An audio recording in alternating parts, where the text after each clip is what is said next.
Ici, du centre Maïmonide à Montpellier. Il est historien et il a publié un certain nombre d'ouvrages sur l'histoire du judaïsme héroltais et tout récemment, donc l'année dernière en particulier, les Juifs de Montpellier et des terres d'Oc, figures médiévales, modernes et contemporaines. Il a également publié ou participé à l'édition d'un certain nombre de livres sur la Shoah et en particulier sur l'histoire des Juifs du sud de la France durant la Shoah. Des livres en 2000, en 2007. Et il est également représentant délégué régional du comité français de Yad Vashem. Et si je ne me trompe pas, vous avez aussi publié des choses sur les Juifs d'Algérie en 2013, c'est ça? Oui, il y a un ouvrage qui est paru et j'en ai assuré la codirection. Voilà. Effectivement, ce sont les actes d'un colloque qui a eu lieu entre l'Université Paul Valéry et l'Institut Maïmonide. Voilà, eh bien, puisque vous avez déjà la parole, je vais vous la céder en vrai. Et puis, merci d'être venu. Merci, cher monsieur le doyen. C'est un vrai plaisir, un honneur renouvelé que d'intervenir sous l'égide de cette noble institution qui est l'Institut de théologie protestante de Montpellier. Merci à Olivier Abel, à Christelle Bernard. Pardon, Olivier Abel, dont j'ai des excuses à vous présenter pour ce soir, qui est retenu à Nîmes par une autre conférence sur un sujet similaire avec Tariq Ramadan. Voilà, c'est un plaisir, un honneur renouvelé. Ce soir, je dois donc intervenir autour de l'intitulé suivant, des croisades aux expulsions, juifs et chrétiens en France au Moyen-Âge. Alors, vous n'êtes pas sans savoir, peut-être certains le découvriront, mais je pense que vous le savez, que dans le haut Moyen-Âge, les juifs étaient mêlés aux chrétiens sans ostracisme aucun. La présence juive remonte au 1er siècle, effectivement, de l'ère chrétienne. Il n'y a pas de France sans juifs. On a découvert dans les années 60, au plan d'Orgon, dans le comte Naissant, une lampe à huile avec la menorah, le chandelier à 7 branches, le candélabre, qui est le symbole premier du peuple d'Israël, avant l'étoile de David, et qui démontre une présence hébraïque effective dans l'Hexagone, donc depuis au moins le 1er siècle. Et des vestiges archéologiques témoignent. Outre cette lampe à huile au plan d'Orgon, on peut et on doit parler de la pierre tombale de Narbonne du 7e siècle, qui se trouve au musée des Archevêques, qui désigne l'inhumation précipitée de 3 défunts, les enfants de Paragorus, Justus, Matrona et Dulciorella. C'est un texte à épigraphie latine qui se conclut par 3 mots hébreux, Shalom al Israël, qui signifie mot à mot en hébreu, paix sur le peuple juif. Et des légendes font état, effectivement, d'une royauté juive à Narbonne. Charlemagne en personne en atteste. Et d'autres légendes, mais il ne faut pas trop les écouter, affirment même que les Juifs ont participé à l'édification de la cité. C'est un petit peu fort de café, mais il est vrai que dans les communautés hébraïques narbonnaises, Narbonne était appelée Nerbina, qui signifie en hébreu le phare de la sagesse. Donc lampe à huile au plan d'Orgon, pierre tombale de Narbonne, donc des vestiges effectivement importants, des témoignages littéraires comme les vies de Saint-Césaire et Saint-Hilaire d'Arles, lorsque les Juifs, tant au 5e qu'au 6e siècle, en tant que corps constitué aux obsèques des ecclésiastiques, et à ces dates, ils ont aussi la charge de la garde des remparts de la cité arlésienne. Et si vous avez l'occasion d'aller dans la belle cité provençale, vous verrez sur le portail de la magnifique maison de prière dont le nom m'échappe, Saint-Trophime, la représentation des esclaves hébreux. Les rapports de bon voisinage donc prévalaient entre frères aînés monothéistes, des contacts familiers existaient dans la vie quotidienne, des échanges féconds, fréquents échanges intellectuels liant les deux sociétés, les relations restaient bonnes sans toutefois jamais devenir intimes. parce que toute minorité a l'inquiétude pour partage, les Juifs ont été, sont et seront probablement toujours une minorité. Cette formulation est de Bernard Blumenkrantz, qui fut pionnier pour l'histoire des rapports judéo-chrétiens dans le Haut Moyen-Âge. Le regroupement spatial fut volontaire au départ, par commodité topographique, mais aussi pour les besoins communautaires, dans des quartiers librement consentis. Il subsiste sur le territoire français pléthore de rues des Juifs, jusqu'à Lourmarin, effectivement dans le Luberon, qui reste autant de traces médiévales tangibles d'une présence juive alors paisible au temps carolingien. Et on ne doit pas employer le terme de ghetto, tant pour les petites cités luberonaises que héroltaises, par anachronisme, puisque le terme apparaît au XVIe.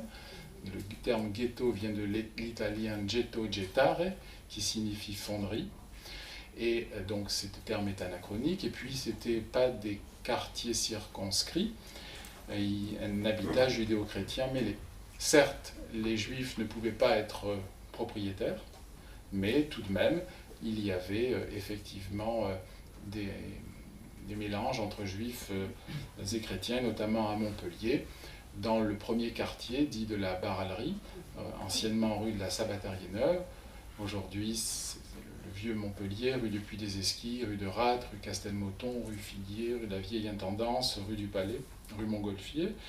Et aussi un deuxième quartier juif, donc là encore non pas un ghetto, dans le fief de l'évêque de Maglone, où ils étaient protégés, protection toute relative, en tout cas tolérés par l'évêque de Maglone, quand dans le quartier dit de la Baralerie, ils étaient là sous protection seigneuriale de la célèbre dynastie Guillaume. Je ferme donc la parenthèse. Donc pléthore de rues des Juifs, Pézenas également, hein. Là aussi il y a marqué ghetto, mais effectivement le terme est impropre.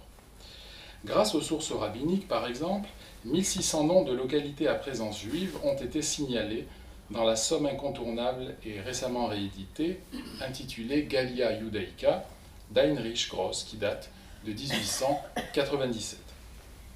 On peut évoquer la figure emblématique, charismatique, paradigmatique de Rashi. Rashi, en hébreu, c'est l'acronyme de Rabbi Shlomo Yitzhaki, c'est-à-dire le rabbin, le docteur de la loi Salomon, fils d'Isaac, qui vécut au XIe siècle, entre 1040 et 1105, qui fut vigneron champenois et auteur des commentaires les plus consultés sur la Bible et le Talmud. Alors, une petite parenthèse concernant les Juifs et le vin. Vous savez l'importance du vin dans la tradition juive, la prière sur le pain, sur le vin et sur le pain, que les religions filles ont gardé du judaïsme, naturellement. Les Juifs, dans l'ère hexagonale, ne pouvaient pas avoir énormément de vignes. On les empêchait de cultiver la terre pour ne point qu'ils s'enracinent, mais ils avaient quelques autorisations pour la vinification du vin de loi, dit kasher. Alors c'est effectivement contraire à leur histoire première, puisque quand on pense aux Hébreux, c'était un peuple très attaché à la terre, notamment de vignerons. Revenons donc à notre Rashi, qui incarne ce judaïsme de la France du Nord, ou en hébreu Tsarfat, vigneron champenois et auteur des commentaires les plus consultés encore aujourd'hui dans les synagogues du monde entier sur la Bible et sur le Talmud en hébreu, les commentaires des rabbins sur la Bible hébraïque. Le franciscain Nicolas de Lyre lui doit beaucoup, faisant un usage intensif de Rashi, Rabbi Shlomo Yitzhaki, donc, dont la ville aujourd'hui d'ailleurs de Troyes en est très fière de cette figure. Il y a un institut qui a été fondé par l'universitaire et grand rabbin René Samuel Sirat, celui-là même qui a fondé l'Institut Maïmonide. Le franciscain donc Nicolas de Lyre lui doit beaucoup, faisant un usage intensif de Rashi, intégrant en somme l'exégèse juive à celle chrétienne. Et Rashi a inspiré un nombre important de philologues à la fin du XIXe siècle, en raison de ses gloses truffées de vocables en vieux français, appelés l'ahazim, transcrits avec des caractères hébraïques. Donc on a véritablement une floraison de centres rabbiniques toute une école française existait, dont une trace archéologique subsiste au cœur même de Rouen. La France était donc, avant les expulsions, très enjuivée, dans le bon sens du terme naturellement. 20% de la population rouennaise, par exemple, était d'origine juive, et il subsiste aujourd'hui des restes de l'espace cultuel hébraïque médiéval qui a été découvert fortuitement lors de travaux sous le palais de justice de la capitale de la Normandie.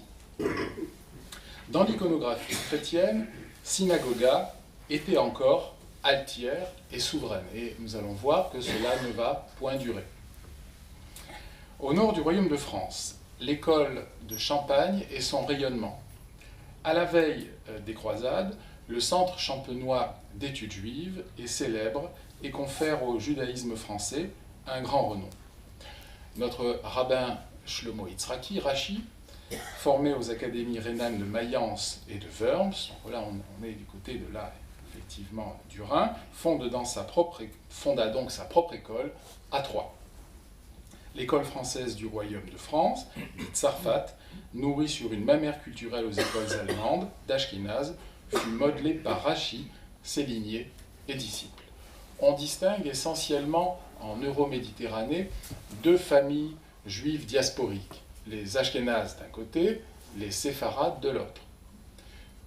Ashkénaz en hébreu veut dire Allemagne, Séfarade en hébreu veut dire Espagne. Vous noterez que ces juifs euro-méditerranéens portent les noms des peuples qui les ont le plus persécutés, l'Espagne chrétienne médiévale et l'Allemagne hitlérienne contemporaine. Mais il n'y avait pas qu'Ashkénaz et Séfarades, on appelait aussi les Tsarfatim, en hébreu les Français aujourd'hui, mais pour les scientifiques c'est les Français du Nord. Et notre région, Languedoc-Provence, pour les scientifiques encore la Provincia, nerf, qui va de Perpignan en gros à Nice, eh bien cette aire occitano-catalane était appelée donc Provincia, Provence, pas la Provence PACA d'aujourd'hui, mais effectivement de Perpignan à Nice, et Montpellier possède, je pense que c'est aujourd'hui l'ouvrage le plus singulier de ce judaïsme, un Marzor, un recueil liturgique qui effectivement rassemble les principales prières de la théologie juive, un Marzor fin 14e, début 15e, contemporain de l'exil des Juifs dans le Comtat venessin, lors de la dernière expulsion en 1394 par Charles VI, et la ville de Montpellier l'a acquis en 2008, et vous pouvez l'admirer, en faisant la demande, aux archives municipales de Montpellier, en la médiathèque Émile Zola de Montpellier Méditerranée Métropole. Donc Ashkénaz, Séfarade. L'école française du royaume de France, de Tsarfat, nourrie sur une mammaire culturelle aux écoles allemandes, fut modelée par Rashi, ses lignées et ses disciples. La frontière linguistique entre les parlers romans de France et les parlers germaniques de Rhénanie était encore assez fluide. Riches heures du judaïsme français, ils étaient donc viticulteurs, pour peu d'entre eux, éleveurs, marchands. Les savants juifs tenaient école en Champagne, mais également en Normandie, en Lorraine, en Bourgogne et en Île-de-France. Au XIIe siècle, le premier recueil liturgique de ces juifs du Nord fut composé par Simcha ben Shmuel de Vitry, et il est connu sous le titre de Marzor Vitry. Recueil liturgique Vitry. Les lettrés juifs, dites de Paris ou de Corbeil, témoignent de l'enracinement ancien de leur communauté en Île-de-France. Leur nom hébraïque était souvent transposé en français, tout en restant écrit en caractères hébreux. Par exemple, Yehiel de Paris était dit Sir Vives. Yehiel signifiant en hébreu que Dieu vive. Et son fils Joseph, Yosef, est appelé dans les textes hébreux Messire déliçois, Messire délicieux. Caractérisé par une certaine rationalité et une grande clarté, l'école juive française se perçoit dans l'onomastique de ses lettrés. Par exemple, Eliezer de Beaugency, Eliezer de Touques, Isaac de Dampierre, Jacob d'Orléans, Salomon et Ménachem de Dreux, Shmuel et Moshe d'Évreux, Samuel et Moïse d'Évreux, pas d'Évreux, Simra de Vitry, etc. Alors vous n'êtes pas sans savoir que les Juifs n'ont pas de nom. C'est sans doute pour cela qu'ils épousaient les noms des localités, hein, en France par exemple, ou de leur métier. Par exemple, M. Einstein, peut-être que son ancêtre travaillait la pierre, parce que dans la tradition hébraïque, on se définit par l'ascendance. Je trouve ça d'ailleurs très beau. Un tel, fils d'un tel, une telle, fille d'une telle. Samuel, fils de Joseph, Shmuel ben Yosef, ou Sarah, fille de Rebecca, Sarah bat Rivka. L'ère culturelle française fut ouverte au judaïsme du Sud, séfarades et provençaux. Ainsi, le savant nomade Avraham ibn Ezra, qui vécut entre 1089 et 1164, est resté une décennie parmi les savants rouennais, ou plus tard, Jonas Gérondi, connu aussi sous l'appellation Jonas de Gérone, qui vécut au XIIIe, est parti étudier dans la génération des disciples du rabbin de Troyes, Rachi, chez les Tosafistes. Tosafot signifie en hébreu ajout, des ajouts, aux commentaires du maître. Mais dès l'aube du XIIe siècle se profile la menace des croisades. Après les riches heures du judaïsme français, des temps éclairés passant aux temps plus obscurs, les temps de crise, et il est admis que les croisades ont porté un coup d'arrêt à ce bon vivre plus ou moins harmonieux. On peut parler de tolérance. Les relations judéo-chrétiennes, raisonnablement acceptables durant le Haut Moyen-Âge, donc la partie la plus reculée, se dégradent au point de générer persécutions, hostilités religieuses, traduites par un faisceau de légendes accusatrices qui perdurent encore jusqu'à aujourd'hui dans des pays de l'ex-Union soviétique et dans de nombreux pays arabes, qui ont été apportés d'ailleurs par les croisés.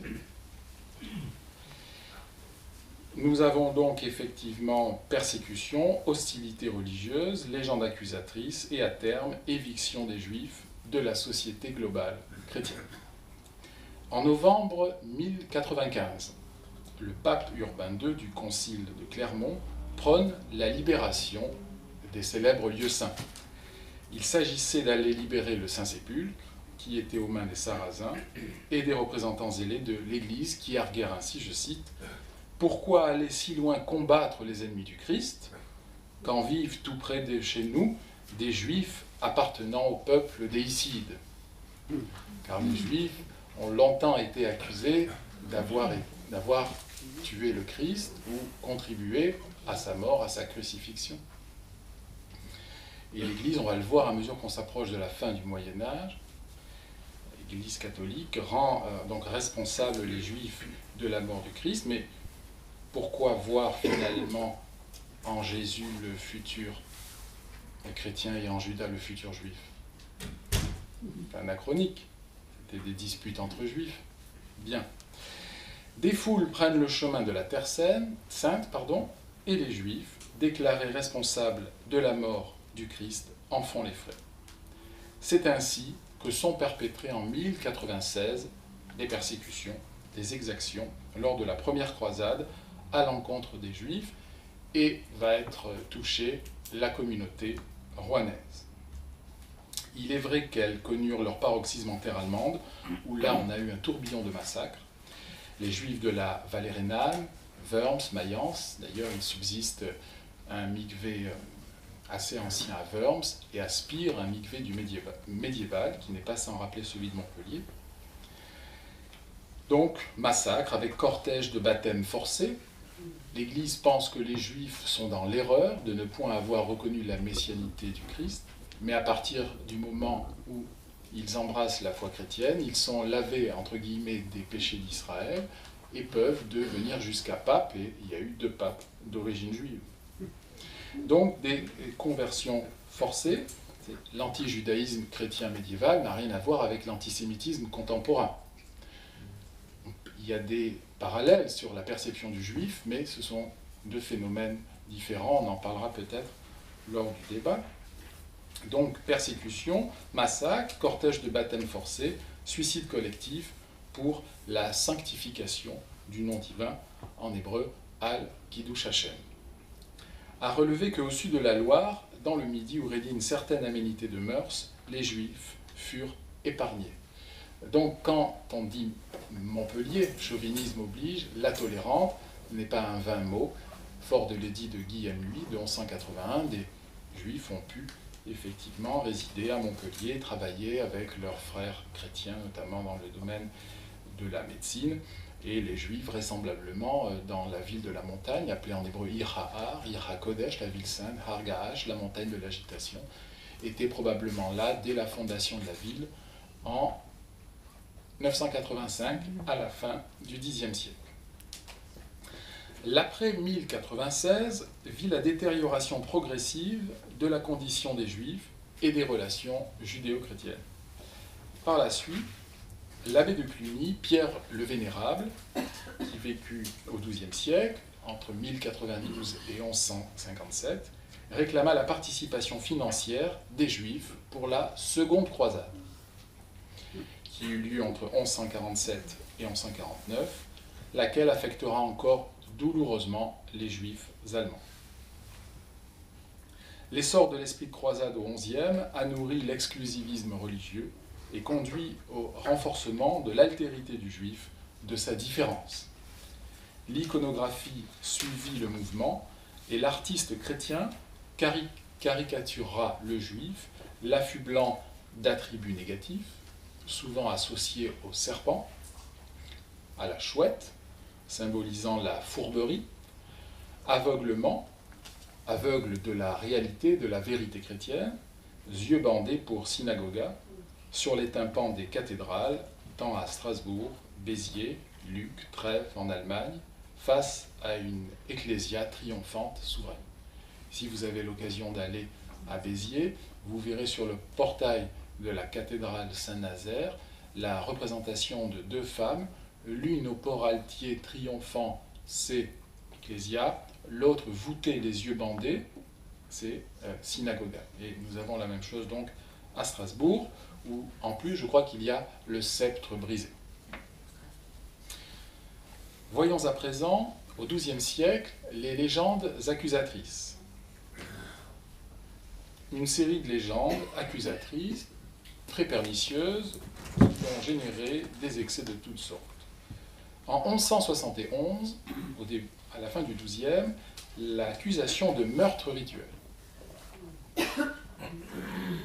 L'innovation surgit outre-Manche. Il faut savoir que cette accusation, tristement célèbre, naquit pour la première fois en terre anglaise, à Norwich, en 1144. Qu'est-ce que le meurtre rituel? À Blois, en 1171, les Juifs sont accusés d'avoir noyé un chrétien. Je cite, « Oyez, oyez, belle chanson, des Juifs qui, par trahison, firent cruelle occision, d'un enfant qui huchon eut non. » Alors la conséquence fut dramatique, plus de 30 Juifs périrent sur le bûcher. Joseph à Cohen, qui était médecin né en Avignon, de parents espagnols, avait fui la grande expulsion plus tardive de 1492, qui est un tournant majeur dans l'histoire du peuple juif diasporique, c'est l'expulsion des Juifs d'Espagne, en fera une relation dans sa vallée des larmes, ou en hébreu, Emek Abacha. La légende du meurtre rituel prétend que les Juifs réitéreraient la passion du Christ sur un enfant chrétien, en recueillant son sang pour la confection du pain azim, la matzah. Accusation qui perdure encore aujourd'hui en Roumanie, en Russie, dans des régions où il y a un christianisme orthodoxe. Le canevas de cette histoire infondée, naturellement, on a souvent accusé les Juifs de ce qui leur était le plus opposé, puisque la viande cachère, par exemple, est une viande sans sang. Le sang, c'est la vie. Le canevas de cette histoire infondée, la consommation restant prohibée dans le judaïsme, fit tristement Florès. Elle va se répéter en 1235 en terre allemande, à Fulda, à Troyes en 1288 et jusqu'à la veille, pour ce qui est de la France, et jusqu'à la veille de la Révolution. Au XIIIe, le 4e concile de Latran de 1215, qui est aussi une date importante dans l'histoire du judaïsme français et européen. Le XIIIe est, dans l'histoire de la chrétienté, un siècle fondamental. C'est le temps des cathédrales, n'est-ce pas, et des grandes sommes théologiques, comme celle de Thomas d'Aquin, celle de saint Thomas d'Aquin. Les populations sont christianisées après des siècles d'efforts missionnaires. Le christianisme a érigé fortement ses dogmes et son système doctrinal. Une date majeure, 1215, le concile de Latran, dont le but affiché est d'isoler le monde juif. Tout un appareil restrictif et coercitif de marginalisation est érigé, le port obligatoire du signe distinctif, la fameuse rouelle, qui vient de rota rotella, pièce d'étoffe ronde, placée sur la région du cœur, censée rappeler les deniers de Judas le traître. Hitler n'a donc rien inventé, mais il faut savoir que le signe distinctif dans le vêtement n'apparaît pas en terre chrétienne, mais en terre d'islam avec le pacte d'Omar au 8e siècle, qui décide du signe distinctif sur le vêtement pour les non-musulmans. Marginalisation, cette fameuse rouelle, dorénavant les juifs des deux sexes se distingueront, je cite, des autres peuples par leurs vêtements. Renouvelé par les différents conciles, ce n'est que Saint Louis, Louis IX, qui l'imposera officiellement dans une ordonnance de 1269. Paul Chrétien, qui avait l'oreille du roi, l'y aurait incité. Pablo Cristiani, il faut savoir d'ailleurs que c'était un juif apostat. En fait, la rouelle ne semble pas avoir été portée ni constamment ni partout. Ses formes, couleurs, places ont varié selon les régions, souvent jaunes ou rouges et blanches.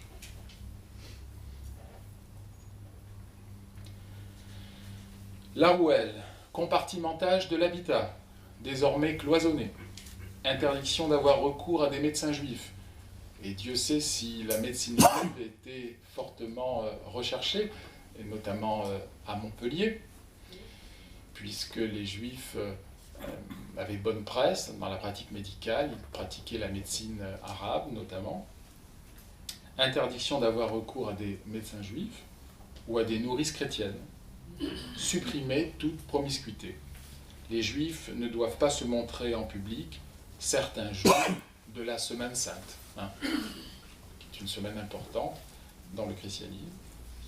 À mesure que l'on s'approche de la fin du Moyen-Âge, l'Église, en résumé, pense qu'elle est le Verus Israël, le vrai peuple juif, pour prendre les termes latins de l'époque, et que les Juifs ne sont pas le Verus Israël, le vrai peuple juif. Ils n'ont pas reconnu la messialité du Christ, ils ont perdu leur terre originelle et ils errent de par les nations. L'Église, effectivement, érige une muraille séparatrice, voulant éviter toute contagion d'un judaïsme qui pouvait être séduisant.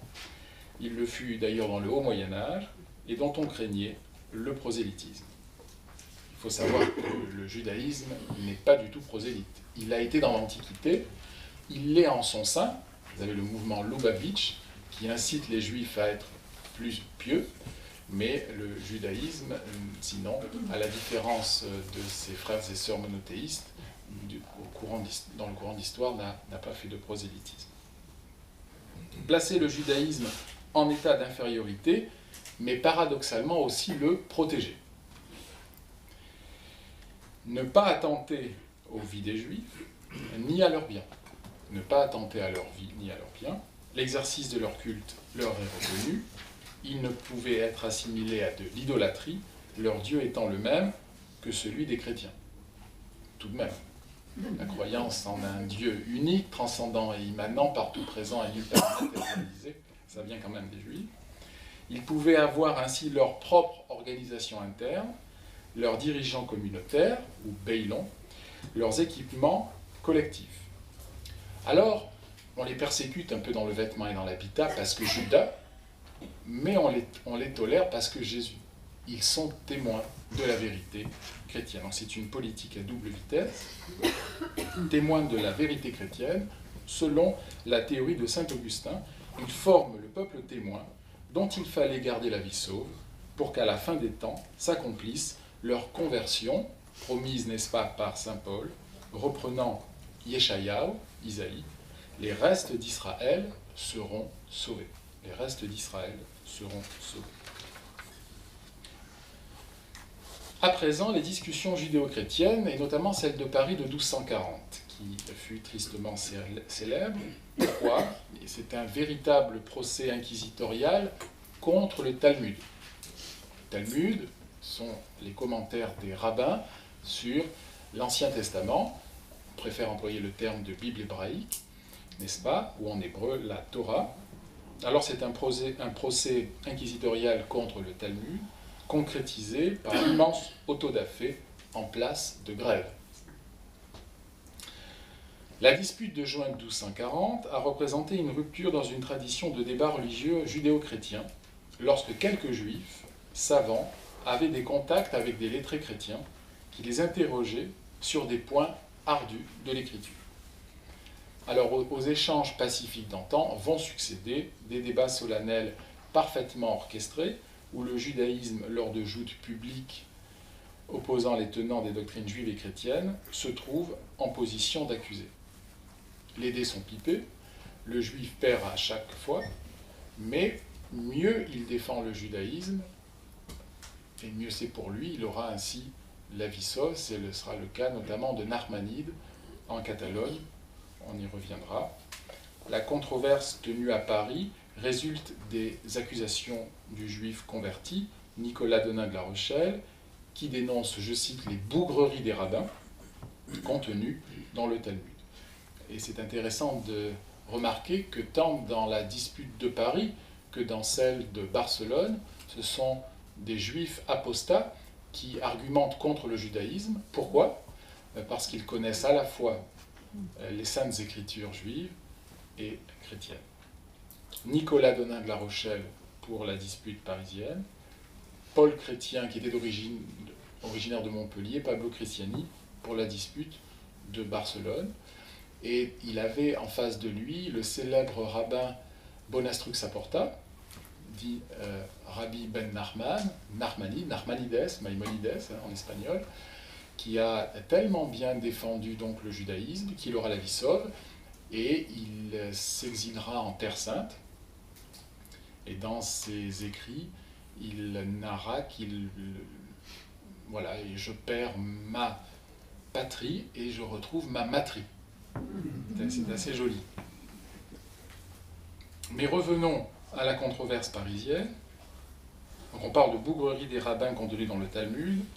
Après la saisie de la littérature talmudique ordonnée par le pape et appliquée par Louis IX en France, la dispute a lieu en présence de la reine Blanche de Castille.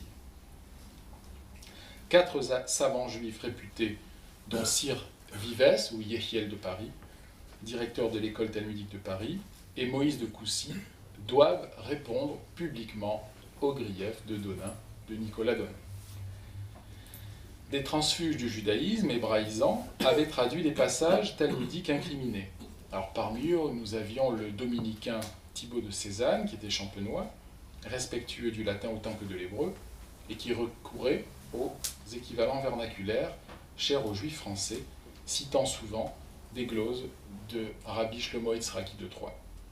Le XIIIe découvre la littérature rabbinique, la chrétienté réalise que le juif ne se contente plus de l'Ancien Testament et que le judaïsme médiéval évolue. Il est différent de celui des temps bibliques. Pour Innocent IV, qui est un fin canoniste, les juifs doivent être fidèles à leur propre religion. De ces âpres joutes oratoires, de cette controverse, de cette dispute, que va-t-il en résulter?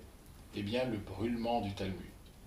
Par charretées entières, l'on brûlera en place de grève à Paris les commentaires, les bougreries des rabbins. Le brûlement du Talmud. Combien de manuscrits voués aux flammes? Les sources latines, qui emploient le vocable de charreté, celles hébraïques, 1200 volumes selon Hillel de Vérone, majorent les chiffres. Selon les spécialistes, comme Colette Sirat, plusieurs dizaines, voire une ou deux centaines. Aujourd'hui, il n'en subsiste que 35, de type ashkénaze, conservés dans les bibliothèques, dont 23 se trouvent au Vatican. Sir Vives partit lui aussi vers la terre promise, rejoignant la collectivité juive d'Acre, ou en hébreu Akko, au caractère déjà francophone. Il a laissé le compte-rendu hébraïque de la dispute de 1240, un argumentaire destiné à ses coreligionnaires juifs contemporains pour leur fournir des éléments de réponse. Mais ces événements, indéniablement, portent un coup fatal à la culture des Juifs du Royaume de France. Cette dispute aux graves conséquences est suivie 20 ans plus tard, en 1263, j'en parlais tout à l'heure, par la dispute de Barcelone, à l'issue moins dramatique, suscitée là encore par un apostat, donc originaire de Montpellier, Paulus Christiani, Paul Chrétien, qui eut en face de lui le célèbre Narmanide. Au terme d'échanges publics plus amènes, Narmanide s'exila également et rejoignit l'école française de Saint-Jean d'Acre, au nord d'Israël aujourd'hui, à Akko. 1290, poursuite pour viol d'Ostie, accusation de viol d'Ostie. La France eut le triste privilège d'avoir la première accrédité une telle fable aux conséquences dramatiques. Cette légende réunit les principaux thèmes de grief envers les Juifs, leur refus de l'Eucharistie. Selon les versions, il y aura surenchère de faits accablant et avilissant le Juif, brutalité et trivialité pour frapper l'imagination. Je cite, « Ayant suspendu l'hostie, il la frappe de toutes ses forces près des latrines. » Miracle pour éblouir les esprits. Je cite encore, « Le sang qui coule traduit en somme la seconde résurrection du Seigneur. Conversion du pécheur ou au contraire, condamnation. » À Paris, connu sous le nom de miracle de la Sainte Hostie des Billettes, en 1290, la légende décrit la profanation d'une hostie par un juif, prêteur sur gage évidemment, avec le miracle qui suit, l'hostie saigne et fait apparaître le corps du Christ. Le juif coupable est destiné au bûcher, tandis que les siens accepteront le baptême. Dépassant les frontières de la France, cette légende fut représentée dans des tableaux de nombreuses églises, l'œuvre la plus célèbre étant plus tard la prédelle de Paolo Uccello à Urbino vers 1467-1468. Le contexte français annonce donc la montée des périls, aux griefs religieux, politiques, hostiles de Louis IX, fables accusatrices, sermons malveillants des dominicains, s'ajoutent des griefs économiques. Les juifs pratiquant le prêt à intérêt, qui est proscrit aux chrétiens, et dont le 4e concile de Latran recommande de surveiller les taux. Venons-en au temps des expulsions.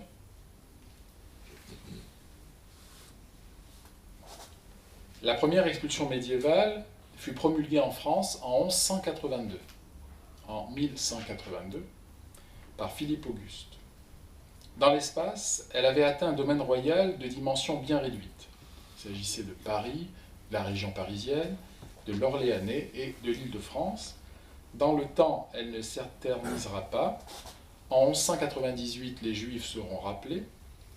Plus grave était le principe même de cette mesure, qui n'avait pas été réitéré depuis presque 6 siècles, s'il est vrai que Dagobert, au début du 7e siècle, avait décrété pareil exil. La première expulsion des Juifs d'Europe, c'est l'Angleterre. Les Juifs en France sont 182.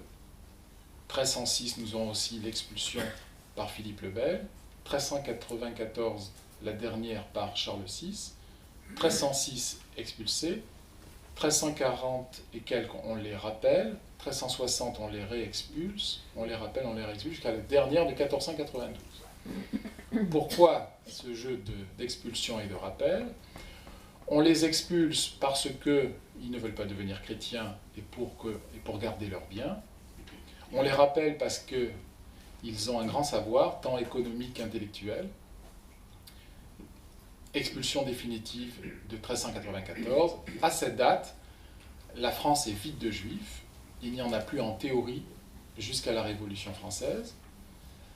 C'est le paradoxe français. Si à un moment il y a eu une forte politique anti-juive en France, dans le Royaume de France, la France est le premier pays à émanciper les juifs avec la Déclaration des droits de l'homme et du citoyen. Mais dans l'espace 1394, 1789, 91, il y a des juifs quand même dans l'ère hexagonale. Ce que l'on appelle des néophytes, des nouveaux croyants. En Espagne, on emploie le terme de marane, qui signifie cochon en argot espagnol, je crois. D'ailleurs, là encore, on affuble les juifs de ce qui leur est le plus opposé, la non-consommation du porc. Et donc, effectivement, des juifs convertis au catholicisme, au protestantisme également.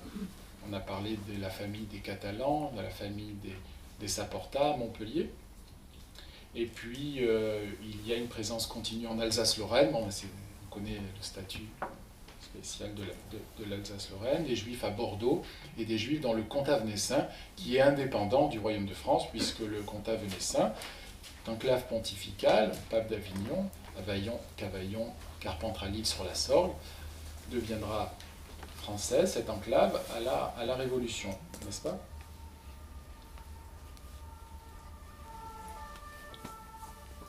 Alors, ancienne tradition de relative tolérance héritée de l'Empire romain, précarité d'installation, qui est la formule de Blumenkrantz, va désormais servir d'exemple de siècle en siècle aux grandes expulsions, la plus grande étant 1492, l'expulsion des Juifs d'Espagne, 1497, l'expulsion des Juifs du Portugal, sans oublier celle de Provence, qui est indépendant du Royaume de France, celle de 1501. Et les Juifs, là, vont se réfugier en Sardaigne et en Sicile, où ils deviendront pour 99,9% chrétiens.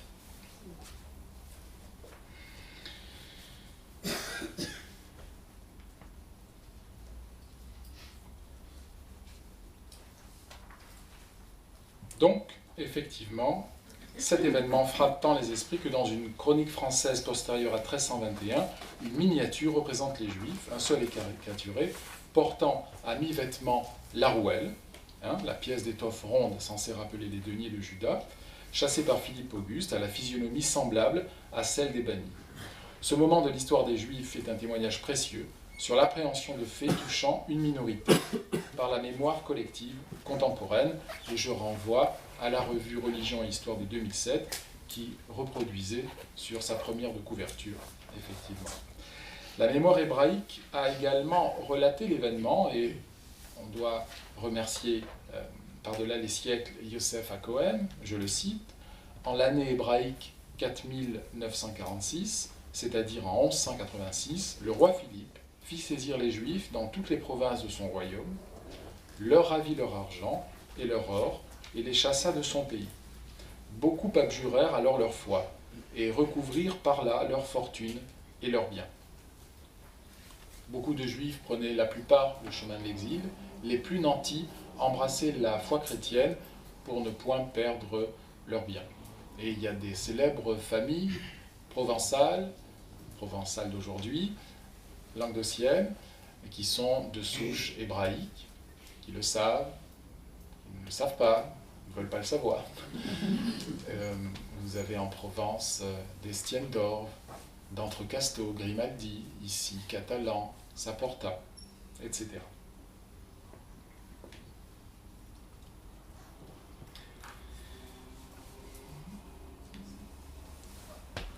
1290, c'est l'expulsion des Juifs d'Angleterre. L'arrêt de Philippe le Bel de 1306 est une date, là encore, importante de l'histoire des Juifs de France. Les Juifs placés sous la juridiction de Philippe le Bel avaient le statut de Juifs du roi. Les Juifs du roi, ils vivaient sur le domaine propre du roi.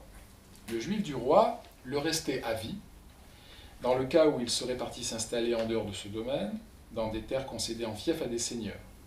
C'est la coexistence dans une même seigneurie des deux formes de statut, juif du roi et juif du seigneur, qui posera problème lors de la saisie des biens en 1306. L'expulsion dictée fin juillet 1306 par Philippe le Bel tombera comme un couperet pour les collectivités juives hexagonales et affectera cette fois-ci des provinces à forte population juive. Il y a énormément de juifs en Champagne, en Normandie ou dans notre Languedoc actuel. Cette mesure de grande ampleur, on parle peut-être de 100 000 exilés. Des récents travaux revoient à la baisse ces évaluations, fut assortie de la confiscation des biens des bannis, orchestrée dans le Midi par le zélé Guillaume de Nogaret. Mentionnée par les chroniqueurs juifs, elle est aussi décrite par les sources chrétiennes qui évoquent des conversions et une dévaluation. La mainmise royale des biens des Juifs, une véritable spoliation, a généré des conflits de juridiction entre le monarque et les seigneurs, résolus à défendre leurs droits détenus sur leurs Juifs. L'expulsion de 1306, c'est une manne économique substantielle dont n'est parvenu aucun texte officiel, à la différence d'autres bannissements dont il subsiste des décrets, par exemple pour les expulsions des Juifs d'Espagne ou pour les expulsions des Juifs du comté de Provence. Il semble que les communautés juives aient été les victimes en 1306 de la volonté de remplir les coffres du trésor, mais aussi du désir du monarque de s'imposer en maître de son royaume. Les chemins pris par les exilés traduisent leurs affinités culturelles. Ceux du Nord ne furent pas dépaysés en terre rhénane. Les Juifs du Nord de la France vont vers la vallée du Rhin, tandis que les Juifs languedociens tentent d'atteindre les espaces perpignanais, catalans et provençals, où là, en Catalogne, ils sont expulsés en 1492, en Provence en 1501, et dans le comté avenassin, ils pourront résider jusqu'à la Révolution française, mais ils seront frappés d'infamie dans le vêtement et dans l'habitat. Ils ne pourront plus avoir des professions, on pourrait qualifier aujourd'hui de glorieuses, philologues, médecins, etc., des petits métiers, mais le pape d'Avignon les tolère, les accepte, les persécute de temps à autre lors de la Semana Santa, lors de la Semaine Sainte. Ils habitent la carrière à Cavaillon. Là, on peut parler de ghetto, hein, le mot carrière, caille, en espagnol, en catalan, à Carpentras, à l'Île-sur-la-Sorgue, dans cette enclave pontificale, ces juifs du pape, que les juifs de l'époque appelaient les Arba Kehilot, en hébreu les 4 communautés saintes, en référence aux 4 villes saintes du judaïsme, que sont Jérusalem, Yerushalayim, qui veut dire en hébreu la ville de la paix, Hebron, Safed, Tzfat et Tibériade, qui est jumelé avec Montpellier. Ce n'est pas un jumelage innocent, car Tibériade et Montpellier sont liés par la mémoire de Maïmonide. Donc effectivement, sont parvenus jusqu'à nous les voix d'exilés méridionaux, notamment Durand. Durand est un nom juif, Durand-Sandé, tout comme Dupont est un nom juif aussi. Ça ne veut pas dire que tous les Durand et les Dupont sont juifs. Hein. Je ne judaïse pas à tour de bras. Mais effectivement, il faut savoir que Durand-Sandé, c'est un patronyme juif, et nous les avons reproduits sur les vitrines historiques explicatives de la rue Baralerie à la demande de la ville de Montpellier, où on souhaitait sensibiliser le passant aux racines hébraïques de Montpellier, racines essentiellement éminemment chrétiennes, mais aussi juives, effectivement, puisque 10% de la population de Montpellier était juive, hein, au Moyen-Âge, à peu près 1000 pour 10 000 habitants. Eh bien, notre Durand, lors de l'expulsion de 1306, pleure, se lamente sur la cruauté de l'éparpillement des Juifs, et il bat sa coulpe, il fait en hébreu vidouille, acte de contrition, c'est par nos péchés que nous avons été expulsés, etc. Et la perte, l'abandon de terres jadis florissantes, l'expulsion de Montpellier était un bouleversement. La communauté était importante, hein, je vous parlais tout à l'heure de 1000 habitants, de 1000 juifs, pardon, et elle est restée dans les mémoires hébraïques sous le nom de la ville de la montagne, Irahar, la ville sainte, Har HaKodesh, Har Ga'ash, la montagne de l'agitation. Et d'ailleurs, le patronyme Harari signifie les montagnards, et pour les historiens, vraisemblablement le Montpellierin. Comme quelqu'un qui s'appelle Yari, ça veut dire l'homme de la lune, donc le lunélois, ou Carcassonne, ou Lunel, ou Millau, ou Narboni, etc., etc. 1315-1322, 1359-1394, des rappels en prolongation de séjour jusqu'à l'éviction finale. Des retours provisoires sont lourdement monnayés, ne reviennent que les plus fortunés. Le rappel est consenti par Louis le Hutin en 1315. Je cite, « à la commune clameur du peuple ».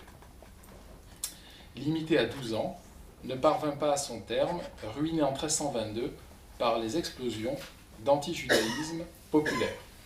Donc on emploie le terme d'antijudaïsme, hein, pas d'antisémitisme, le terme apparaît au 19e, c'est anachronique, ça va de soi, mais je le rappelle.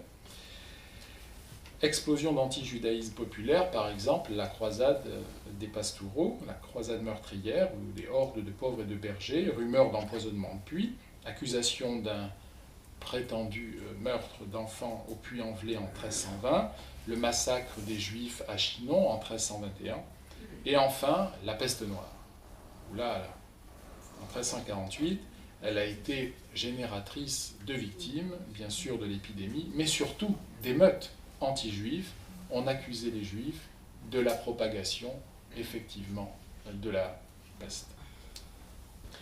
Lorsque Charles VI envisage vers 1359 un nouveau retour des Juifs, il leur accorde une durée de séjour de 20 ans. De prolongation en prolongation, toujours subordonnés à des taux élevés de droit d'entrée, les Juifs furent peu nombreux en fait à réintégrer les domaines français, quelques centaines au plus, toujours tenus au port de la Rouelle et au cloisonnement de l'habitat.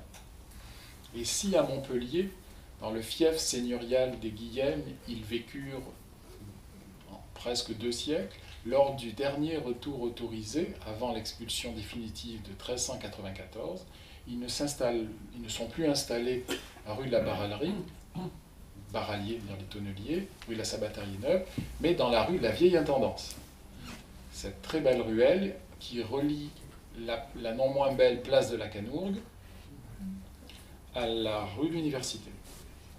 Il y avait une synagogue au Moyen-Âge, une autre synagogue.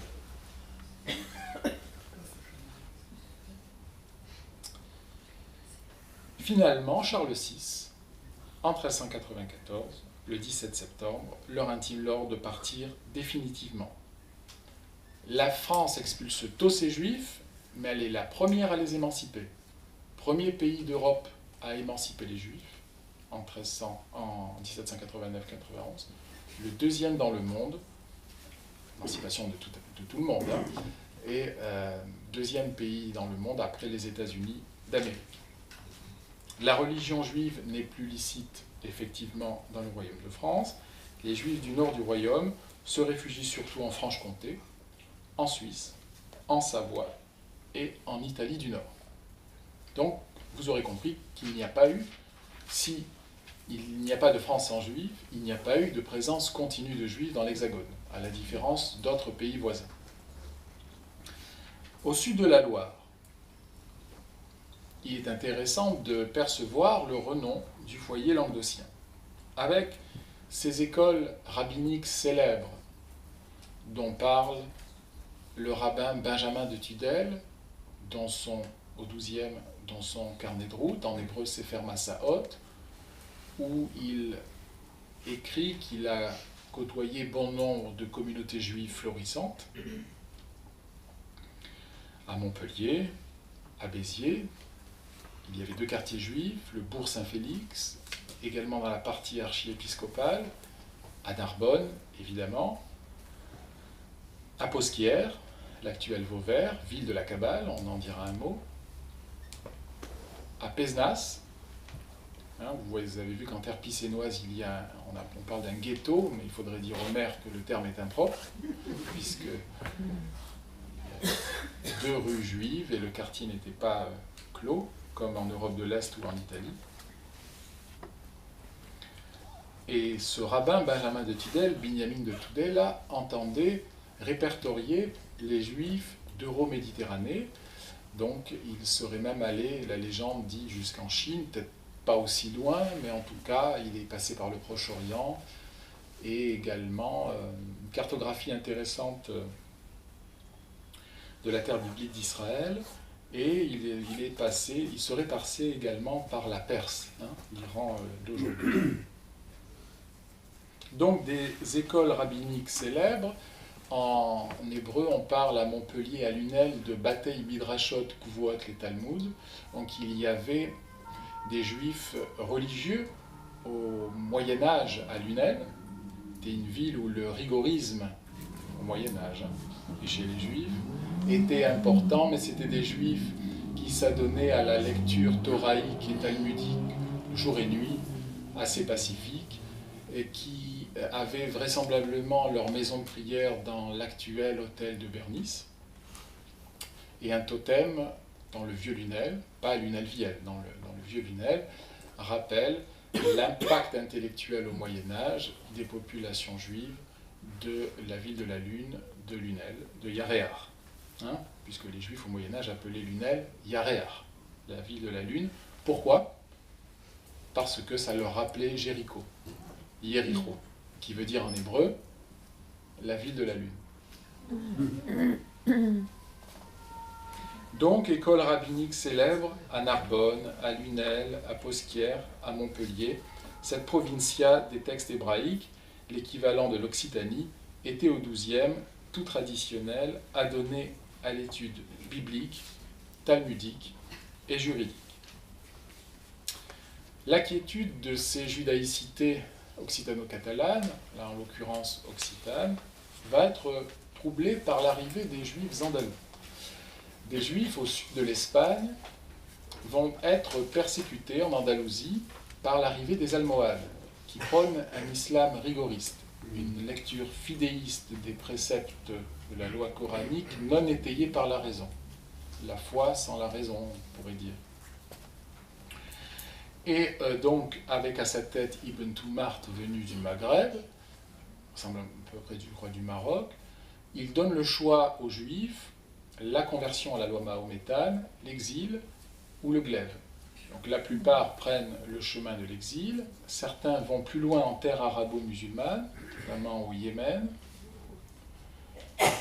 où ira le fils Maïmonide, quand son père passera par Fès, puis Fousta le vieux Caire, où il deviendra le médecin du ministre de Salahadin, de Saladin.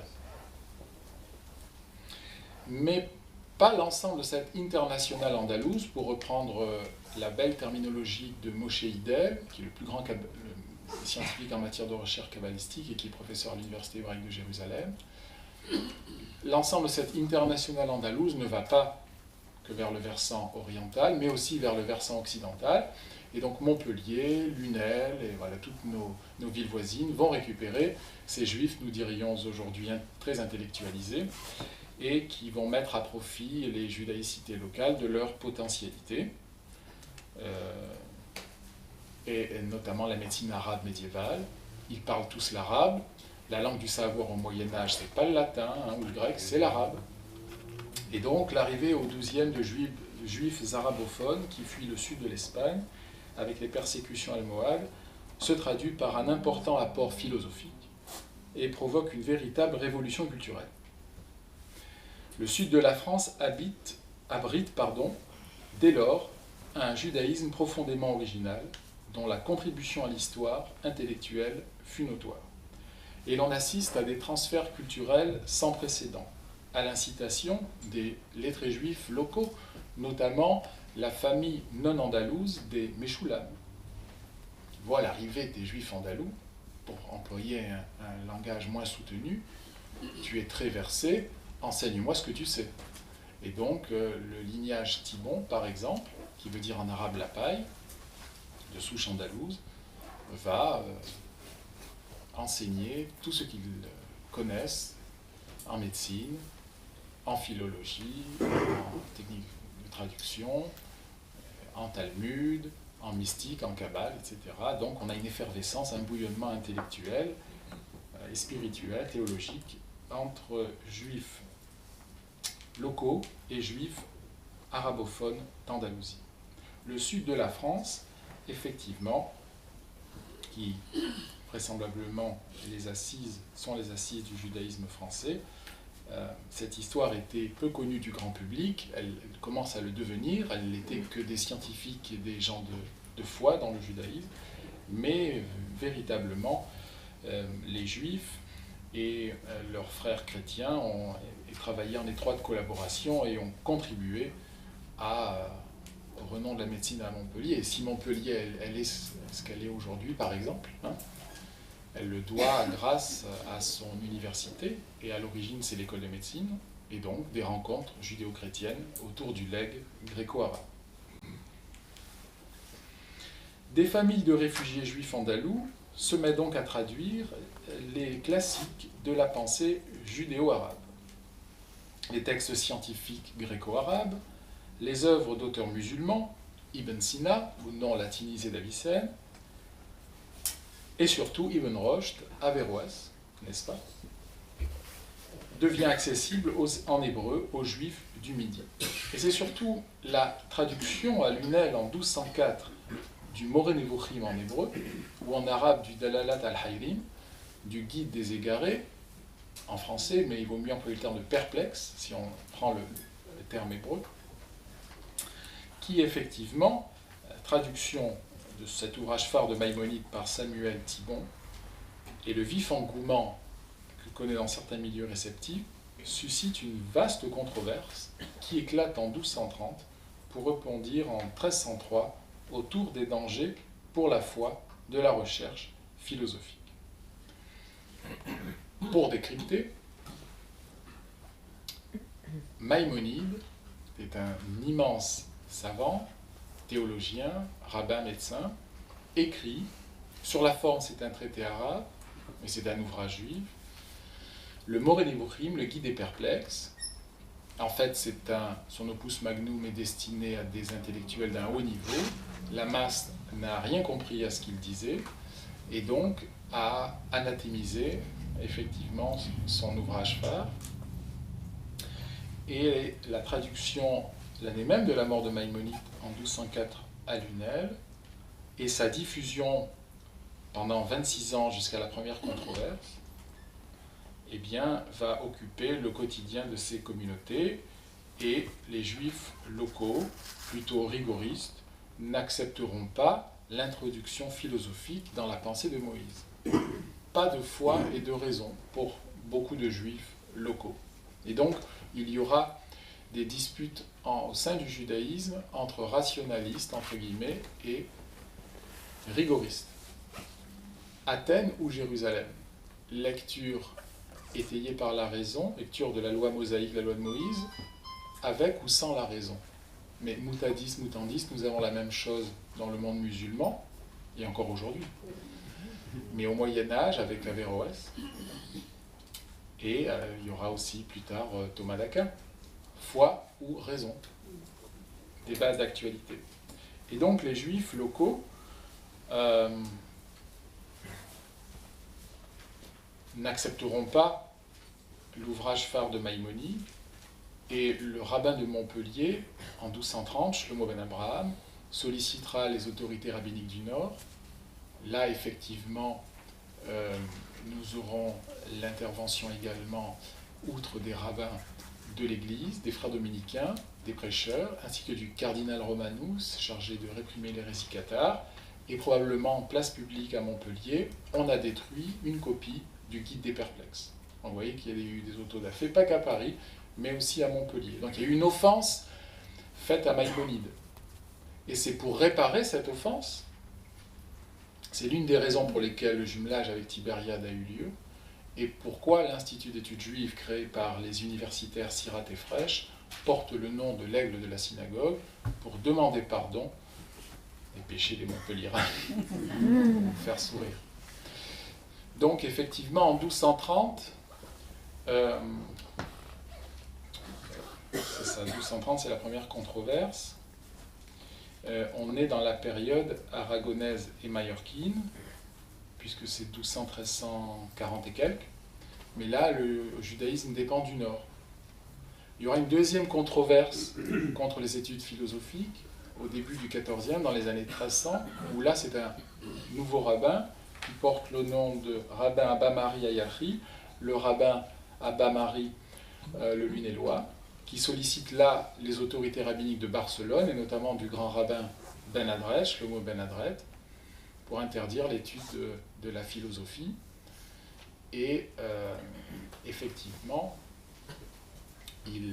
ça a lieu en 1303, et ils seront expulsés du royaume de France en 1306. Alors, vous me direz, ils sont français, ils sont aragonais ou mallorquins, question de seigneurie, c'est assez compliqué, mais en tout cas, les Juifs de Montpellier, même s'ils sont espagnols, devront faire leur bagage et prendre le chemin de l'Église, de l'exil, lapsus. Donc, des controverses qui éclatent en 1230, en 1303, danger pour la foi et la recherche philosophique. Une lutte interne, inter iudeos, provoque l'ingérence de l'école française, plus rigoriste, dans des dossiers des communautés languedociennes. En 1233, sur la requête de la faction anti-maïmonidienne, dont le rabbin talmudiste montpelliérain Salomon ben Abraham avait dépêché à Paris Jonas de Gérone et dénoncé donc le guide aux franciscains et aux dominicains, les œuvres philosophiques de Maïmonide ont donc été brûlées publiquement par les inquisiteurs dominicains à Montpellier, chargés de réprimer, n'est-ce pas, au même moment l'hérésie, ou plutôt le dualisme albigeois. Cela provoque un profond malaise dans l'âme juive, prompte à y déceler plus tard un sombre prélude à la crémation parisienne de 1240, à la crémation donc du Talmud. La querelle va s'assoupir, sommeiller 7 décennies, et va rebondir vers 1300, cette fois-ci autour de la licéité de l'enseignement de la philosophie, avant l'âge de 25 ans. C'est ce que je vous disais, en 1303, les autorités rabbiniques de Barcelone sont sollicitées. Au départ, elles sont frileuses à s'immiscer dans les affaires montpelliéraines, mais finalement, elles excommunient, elles prononcent des bans, BANS, et de bans en contre-bans. On va mettre d'accord les Juifs en les expulsant. En hébreu, le terme ban, excommunication, se dit chérem. Voilà, tous seront contraints à l'exil, les adversaires et les partisans de la philosophie. Plus tard, lors du dernier séjour autorisé des Juifs, 1359-1394, des médecins juifs venus d'Arles, notamment les Avigdor père et fils, ou de Perpignan, Léon-Joseph de Carcassonne, venus s'abreuver aux sciences de la faculté de médecine de Montpellier, contribuent à son renom culturel en traduisant du latin en hébreu, cette fois, les œuvres médicales d'Arnaud de Villeneuve ou de Gérard de Solo, qui restent conservées dans les grands fonds d'archives internationaux. Vous parlez tout à l'heure à Lunel du lignage Thibon, petit aparté. C'est un lignage sur 4 générations de savants. Yehuda, l'ancêtre exilé d'Andalousie, de Cordoue, traduit les œuvres de Saadia Gaon et Yehuda Halevi. Le fils Shmuel traduit donc le Guide des perplexes de Maïmonide, jusqu'au dernier du lignage, Jacob Ibn Makir Ibn Tibon. Vous voyez que le patronyme est arabo-musulman, est arabe. Hein. Il était appelé dans les rues montpelliéraines Don Profiat en occitan ou Profasius Judeus. Et d'ailleurs, l'une des salles de l'Institut Maïmonide porte son nom, la salle Don Profiat, du nom de ce célèbre médecin qui a travaillé avec son confrère chrétien Armand Goblaise, qui n'était autre que le neveu d'Arnaud de Villeneuve. Que faisait-il ? Eh bien, il travaillait à 4 mains. Non pas le piano, c'est peut-être anachronique, mais en tout cas, des traductions à 4 mains. Le juif connaît l'arabe, l'hébreu, l'araméen bien sûr, et ils traduisent des langues sémitiques au latin, en occitan. Le chrétien connaissant l'occitan et le latin des œuvres, donc, par le truchement de la langue vernaculaire, passent de l'arabe et de l'hébreu au latin. Je ferme la parenthèse sur cette célèbre famille juive des Thibonides, des Thibonides.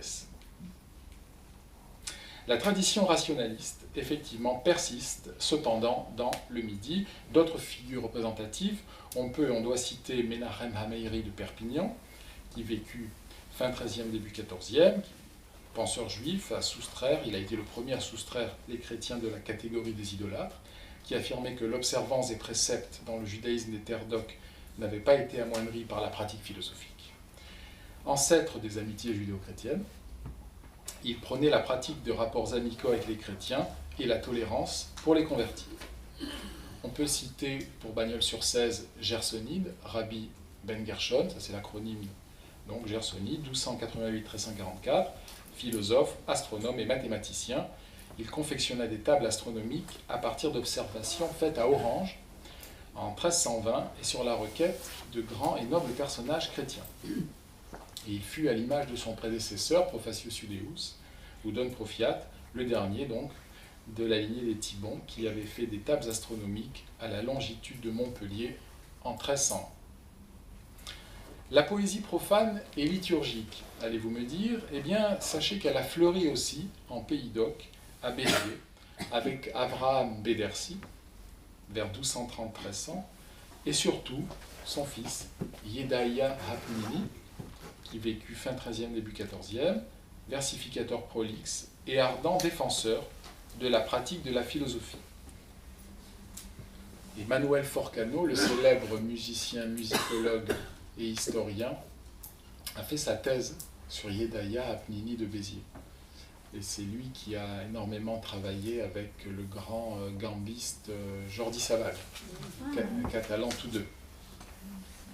Mais le Midi fut aussi le berceau de la Kabbale. Alors, qu'est-ce que la Kabbale?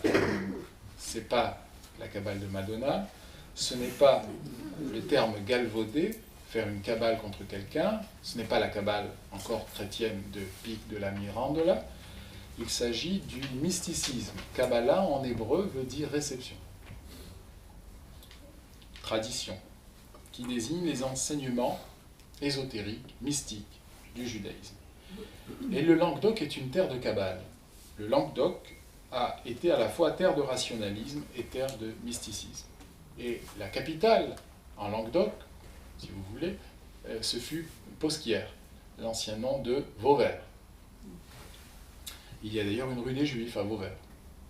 Les représentants de ce mysticisme se trouvaient tout à côté de la ville de la Montagne, donc Montpellier, à Posquières. Ce furent au XIIe et au XIIIe, surtout Avraham ben David de Posquières, acronyme Rabad, RB2, Rabbi Avraham ben David, et son fils Isaac l'aveugle, chez qui apparaît pour la première fois l'expression Ein Sof, littéralement sans fin, désignant le Dieu caché et inconnaissable. Alors les origines, les ferments de la Kabbale, on la trouve naturellement dans les textes sacrés juifs de l'Antiquité, et elle va fleurir ensuite en Espagne avant l'expulsion de 1492, puis en Terre Sainte, avec notamment à l'époque de la Renaissance Yitzhak Luria, à l'acronyme Hari, mais véritablement le Languedoc est une terre de Kabbale. Pourquoi? Parce que le XIIe est un siècle de renaissance dans les milieux chrétiens qui influence le monde juif. Et donc, on couche noir sur blanc, j'allais dire sur papier, sur parchemin, bien évidemment, des traditions fort anciennes, alors qu'avant c'était de père en fils, bouche à oreille, et là, effectivement, on consigne, comme les chrétiens, des traditions fort anciennes. Siècle de renaissance dans les milieux chrétiens. Alors pourquoi aussi en Languedoc? C'est une région carrefour où circulent les idées, les gens, les modes de vie.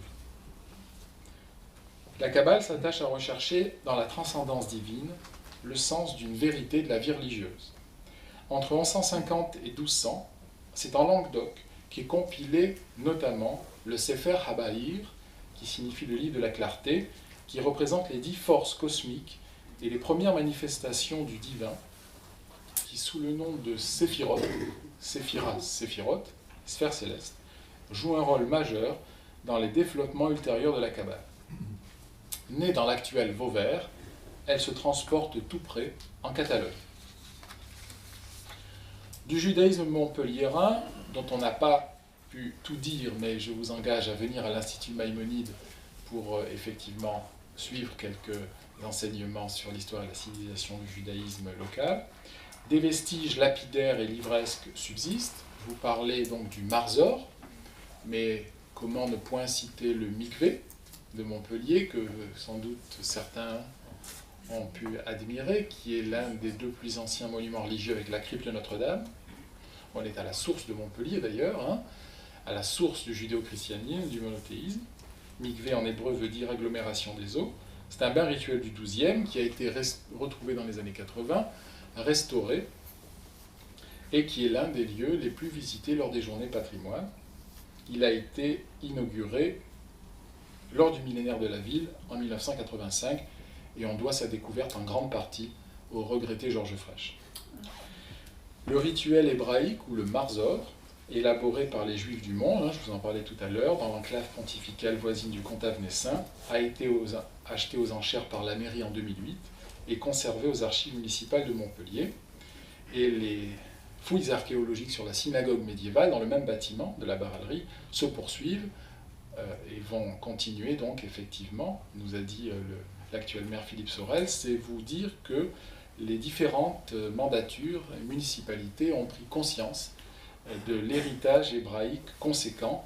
Montpellier est gâté, ce n'est pas le cas d'Aix-en-Provence, de Marseille, de Vauvert, de Béziers, de Narbonne, de Paris. Et là, peut-être que nous avons eu, sans faire de politique, avec Georges Frêche, quelqu'un qui a accepté d'enclencher un processus pour peut-être plus rien trouver. Et en cherchant, ça a échappé aux rugosités du temps, et on a l'un des plus anciens bains rituels juifs d'Europe, qui pourrait être utilisé encore par les Juifs d'aujourd'hui. Il ne l'est pas, c'est un site muséal, mais il remplit toutes les normes requises par la tradition juive. Un siècle supplémentaire dans le comté de Provence, jusqu'en 1501, au sud de la Loire, pas de méfait de croisade, sachons-le, et absence relative d'accusation de meurtre rituel.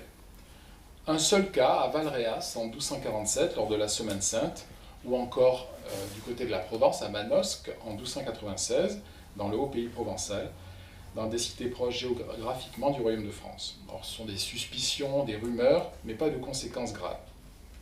En Provence, qui est un comté indépendant du royaume de France, au temps faste avant 1348, quelques 10 000 juifs installés dans les villes et également dans les campagnes. La peste noire, avec des émeutes anti-juives greffées sur le fléau, Toulon et Haute-Provence, modifiera la physionomie de cette communauté qui deviendra surtout urbaine. De tout temps, 3 grosses communautés en Provence, Arles, Marseille et Aix. À Marseille, on les retrouve dans le commerce du corail, et à Aix-en-Provence, ils ont le monopole des amandes. Quand vous mangerez des calissons, vous aurez une pensée pour ces juifs qui ont travaillé le commerce des amandes, et Armand Lunel a écrit un bel ouvrage, Les amandes d'Aix. Il était de souche comtadine.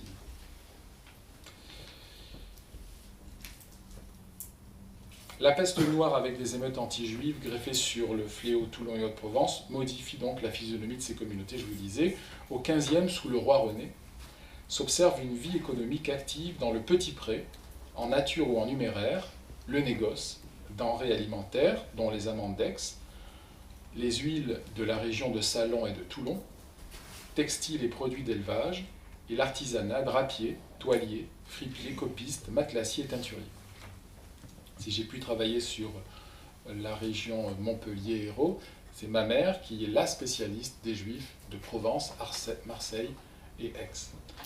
Vie communautaire structurée, avec toutes les composantes rituelles, dans les quartiers ouverts au départ et volontairement choisis. Il y a de fort belles archives à Aix jusqu'à la fin du XVe, mais pas de vestiges lapidaires comme à Montpellier. On connaît les emplacements hébraïques dans la belle cité aixoise, mais pas de synagogue, pas de maison d'aumône, pas de maison d'études, pas de maison de prière. Nos juifs provençaux paient la taille des juifs au roi et toutes sortes de redevances. Ils sont remarquablement observés dans leurs unions matrimoniales, leurs testaments et même leurs inventaires après décès, relevant de riches collections de manuscrits, tant bibliques que philosophiques, médicaux et scientifiques. Le bannissement des Juifs de Provence intervient au début du XVIe, 1500-1501. À la mort du roi René, il y avait une proximité entre les Juifs et leur roi, mais pas avec son premier ministre, qui portait le nom de... ça va me revenir, qui lui convertissait à tour de bras, de force. À la mort du roi René en 1480, le comté est rattaché en 1481 au royaume de France, comme vous le savez, qui a résolu définitivement son problème juif, lui, depuis 1394. Fatalement, la nouvelle politique du comté va donc s'aligner sur celle du royaume. Un tumulte meurtrier en juin 1484 dans la cité d'Arles, à la présence juive séculaire, si l'on devait désigner les deux villes les plus anciennes pour une présence juive, hormis Orgon, ça serait probablement Narbonne et Arles, amorce la pente du déclin, mort d'hommes, une cinquantaine de conversions, départ clandestin de juifs marseillais vers la Sardaigne, beaucoup de juifs vers la Sardaigne, qui reprendra la route du corail de leurs ancêtres. Alors, de vicissitude en vicissitude, on s'achemine vers les premiers édits d'expulsion locaux. 1493, c'est l'expulsion des juifs arlésiens, dans le sillage de la grande expulsion d'Espagne de 1492. 1496, c'est l'expulsion des Juifs de Tarascon, dans le sillage de celle du Portugal. Et là encore, au Portugal, il faut nuancer, car l'on a réuni les Juifs dans le port de Lisbonne, leur promettant le départ, mais ils ont été convertis de force. Ce qui fait que bonne partie de la population lisboète est d'origine juive. C'est en mai 1500 que l'expulsion de toute la Provence française est décrétée par Charles VIII et appliquée dans les faits en juillet 1501 sous Louis XII. D'un judaïsme bien réduit à la veille de l'expulsion, la moitié, 1 millier d'individus, optent pour les Balkans, le comtat voisin et l'Italie. L'autre moitié choisit la conversion, devenant donc des néophytes, des nouveaux croyants, pourvus de nouveaux noms d'emprunt à des parrains chrétiens souvent prestigieux. Et donc ils portent des noms très chrétiens. On a vu par exemple Paul Chrétien ou Guillaume de Sainte-Croix. Ils portaient le nom de leurs parrains qui les ont baptisés.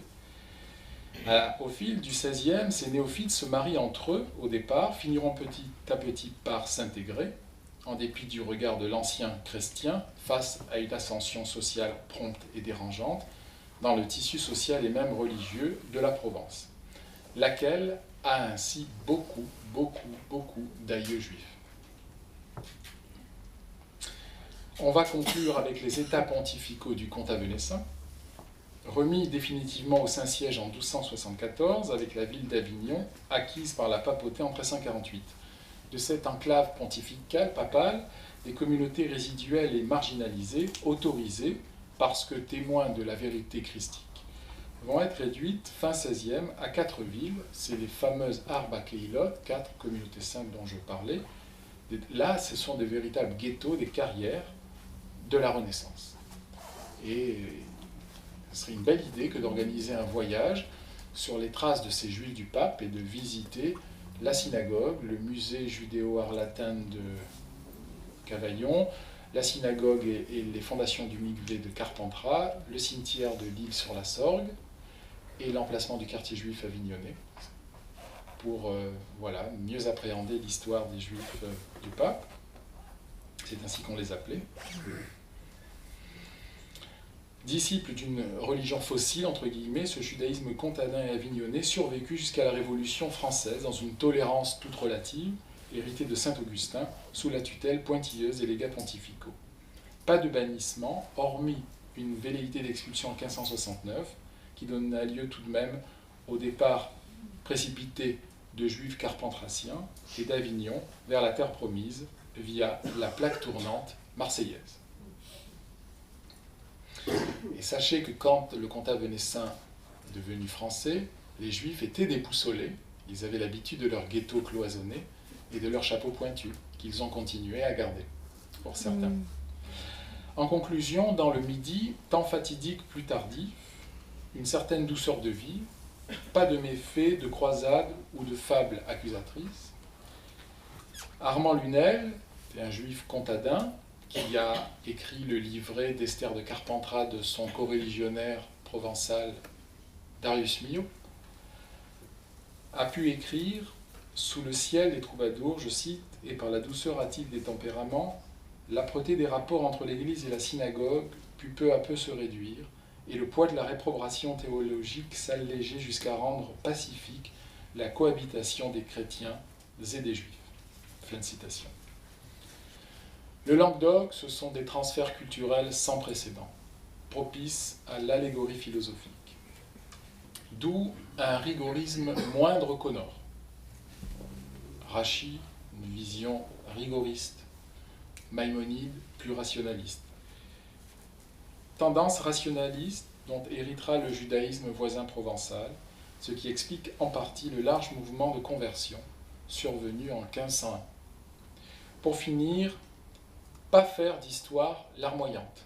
C'est difficile sur l'histoire du peuple juif, mais il y a eu des temps épisodiques de crispation, mais des longues périodes d'essor culturel, de relations de bon voisinage, d'entente intellectuelle entre les élites. Et je rappelle les contacts fructueux entre Armand Goblaise, neveu d'Arnaud de Villeneuve, et Profasius Iudæus. Ils s'échangeaient des recettes médicinales pour soigner les maux de rein par l'application du signe zodiacal du lion. Je vous remercie.